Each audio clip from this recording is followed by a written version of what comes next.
How to AirPlay on TCL Smart TV. Now, first of all, connect your devices to the smart Wi-Fi. Now, make sure TCL Smart TV or Android TV and your phone or iPad are connected to the same Wi-Fi network. This is important for AirPlay to work. Now, enable AirPlay on your TCL Android TV. Now, go to your TV settings, find AirPlay and HomeKit or screen mirroring and turn it on. This lets your TV receive AirPlay signals.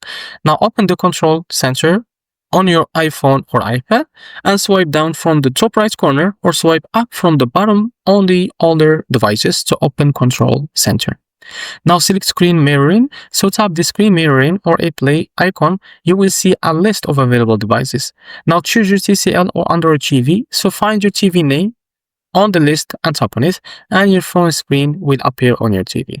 Finally, start your playing content. So open your video, photos, or app on your iPhone or iPad. It will shown on your TV through AirPlay. So this is how to AirPlay on TCL Smart TV. And if you found this video helpful, please like and subscribe. See you next video.